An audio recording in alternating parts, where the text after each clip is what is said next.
Welcome to fresh episode of Singh auto zone. दोस्तों, हम सब जानते हैं गवर्नमेंट ने एक टारगेट रखा है 2030 का कि 2030 तक 25% जो व्हीकल रहेंगे वो इलेक्ट्रिकल रहेंगे रोड्स पर दोस्तों ये तब तक पॉसिबल नहीं है जब तक एक प्रॉपर चार्जिंग इंफ्रा भी डेवलप नहीं हो जाता। इसके साथ साथ नो डाउट इस पर काम चल रहा है, उससे रिलेटेड कई अपडेट निकल कर आए हैं। उस पर एक प्रॉपर एक वीडियो में आज की इसी मेरी चार्जिंग इंफ्रा पर जो अपडेट है किस कहाँ पर किस तरह का कौन कौन कंपनी इसमें इन्वॉल्व है, कब तक ये प्रॉपर डेवलप हो जाएगा, सारा आज क्लियर करेंगे। तो अगर आप भी इंटरेस्ट रखते हो इलेक्ट्रिकल व्हीकल सेगमेंट में, स्पेशली इस चार्जिंग इंफ्रा में, तो बिल्कुल वीडियो आपके लिए ही बन रही है। वीडियो के साथ चैनल को सब्सक्राइब कर दे जल्दी से और वीडियो भी स्टार्ट कर लेते हैं जल्दी से।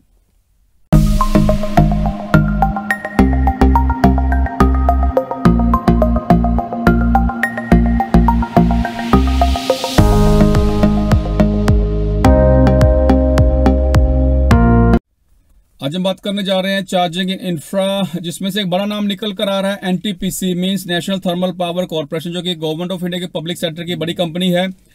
अभी हाल में ही अगर हम बात करें, अभी हाल में एक टेंडर इशू किया था एनटीपीसी ने, जिसमें इलेक्ट्रिकल बसेस 3 एंड 4 व्हीलर्स के लिए टन की बेसिस पर इन चार्जिंग स्टेशन को बनाया जाएगा। मींस जो भी कंपनी इस बिड में फाइनल होगी उसको पूरा A to Z सेटअप वहां करना, इवन मेंटेनेंस भी वही देखेगी। सिर्फ कस्टमर हम जैसे जाएंगे उसको जाकर यूज करेंगे अपने हिसाब से, जो उसका पेमेंट मिनिमम जो उसके लिए राजी होगा, मिनिमम जो पर यूनिट के हिसाब से, जो चार्जिंग के हिसाब से जो प्राइस रखा जाएगा, जो जिसका मिनिमम रेट रहेगा उसको ये काम दिया जाएगा और उतना हमने उसको पे करना है। इसमें सबसे बड़ा इसके अलावा ऑलरेडी एनटीपीसी ने एक विशाखापट्टनम में एक ऑलरेडी इस तरह का first electrical vehicle charging station setup किया है आंध्र प्रदेश के विशाखापट्टनम में। इसमें और सबसे बड़ी बात है कि जो ये चार्जिंग जो इस तरह का जो ये स्टेशन बनाए जा रहे हैं, इसकी जो डेवलपमेंट है, इसकी डिजाइनिंग है, वो एनटीपीसी की टीम ने खुद इसको बनाया है। इसमें जहां भी इसको बनाया जाएगा तो कम से कम 3 चार्जिंग पॉइंट रहेंगे इसमें, जिसमें से जिसकी मैक्सिमम कैपेसिटी रहेगी, जो स्टैंडर्ड में जो कंडीशन रखी गई है उसमें मैक्सिमम जो फुल कैपेसिटी रहेगी तीनों की जो 50 किलोवाट की रहेगी, जिसमें से एक डीसी फास्ट चार्जर रहेगा 15 किलोवाट पावर के हिसाब से। इसके अलावा एनटीपीसी ने एक MOU साइन किया था 7 डिफरेंट जो कैब एग्रीगेटर है, जिसमें से Ola, Uber, Lithium, Shuttl, Bixxy, Bounce, electrical, Zoomcar, इन सब कंपनी के साथ टाई अप किया जाए। इन सब के साथ मिलकर और ज्यादा इलेक्ट्रिकल व्हीकल जो चार्जिंग स्टेशन है वो डिफरेंट लोकेशन में ऑल ओवर इंडिया डेवलप किए जाएंगे। इसके अलावा हाल में 2018 मार्च में एनटीपीसी ने एक बड़ा टाई अप किया था एक्सियम के साथ, जिसके साथ मिलकर डीसी फास्ट चार्जर 120 किलोवाट, ये दोस्तों वही है जो इस टाइम जो टेस्ला अपने सुपर चार्जर्स में यूज कर रहा है 120 किलोवाट पावर के साथ। ये बिल्कुल जो हाई बड़ी गाड़ी हैं उनके लिए इस तरह के डीसी चार्जर देने पड़ते हैं, जो छोटी गाड़ी उनके लिए 15-20 किलोवाट तक का चल जाता है। बट जब हाई एंड गाड़ी की बात करें, जिसमें टेस्ला है, आपकी Hyundai कोना जो आने वाली Hyundai कोना है, निसान लीफ या MG मोटर्स की भी इलेक्ट्रिकल आई थिंक इसी साल लॉन्च हो, इन गाड़ियों के लिए जो पावर पैक चाहिए वो 120 किलोवाट मिनिमम चाहिए फास्ट चार्जिंग स्पॉट करने के लिए। तो इस तरह से आप समझ सकते हैं कि जो एनटीपीसी है काफी ज्यादा काम कर रही है। इसके अलावा एक बड़ी भारत की एक बड़ी ऐसी पब्लिक सेक्टर की बड़ी नवरत्न कंपनी जिसका नाम है भेल, आप सब जानते हैं, भारत हैवी इलेक्ट्रिकल लिमिटेड, उसका बिल्कुल इसका बैकग्राउंड भी इलेक्ट्रिकल है, तो ये भी काफी काम कर रही है। जो भी आपने कुछ टाइम पहले अपडेट आया था कि चंडीगढ़ से दिल्ली नेशनल हाईवे जो 250 किलोमीटर का स्ट्रेच है, इस पूरे के पूरे स्ट्रेच पर हर 25 किलोमीटर पर चार्जिंग स्टेशन डेवलप किया जाएगा। इसी में जो फर्स्ट चार्जिंग स्टेशन था सोनीपत के पास हरियाणा में भेल ने सेटअप कर लिया। और सबसे बड़ी बात यह है कि ये एक solar power based charging station है। एनटीपीसी जो अभी तक जिस तरह का सेटअप कर रहा है वो सारे ग्रिड से ही इलेक्ट्रिसिटी ली जाएगी, बट जो भेल डेवलप कर रहा है वो सारे सोलर बेस्ड है।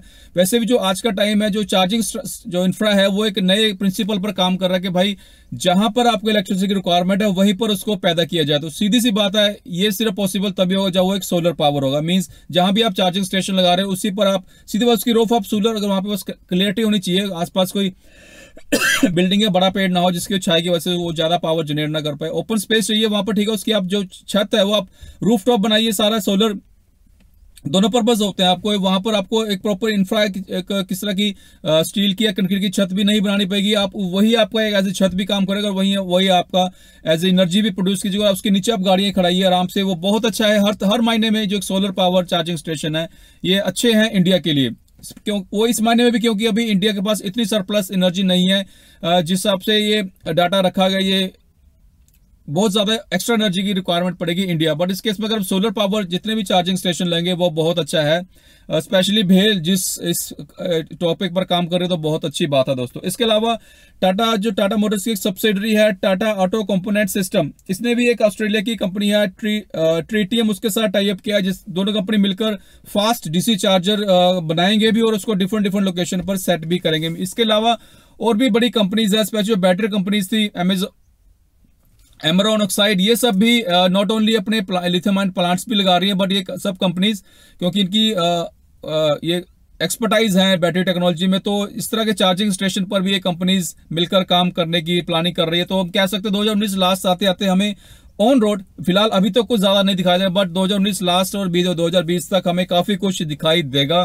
तो ये जरूरी भी है दोस्तों, क्योंकि मैं बार बार कहता हूं कि बिना इस इंफ्रा के एक अच्छा इलेक्ट्रिक व्हीकल सेगमेंट की ग्रोथ पॉसिबल नहीं है। नो डाउट बेशक कंपनी जितना मर्जी अफोर्डेबल गाड़ी देते रहेंगे, बट अफोर्डेबिलिटी तब तक नहीं आएगी जब तक हमें अच्छी लोकेशन अच्छे नंबर्स में ये चार्जिंग स्टेशन अवेलेबल नहीं होंगे। क्योंकि अगर हम ज्यादा रेंज पर ज्यादा जाएंगे तो वहां पर उसकी प्राइस बढ़ जाती है गाड़ियों की, वो एक अफोर्डेबल नहीं रहती। नॉर्मल जो कॉमन पीपल है उनकी रेंज में नहीं रहेंगे। मैं अपनी बात करता हूं, अपने जैसे व्यूअर्स की बात करता हूं। दोस्तों आज के लिए इतना ही, इसके अलावा और कोई भी नया अपडेट आता रहेगा मैं आपके साथ शेयर करता रहूंगा। वीडियो पसंद आया तो चैनल को सब्सक्राइब जरूर कीजिएगा। धन्यवाद दोस्तों वीडियो देखने के लिए।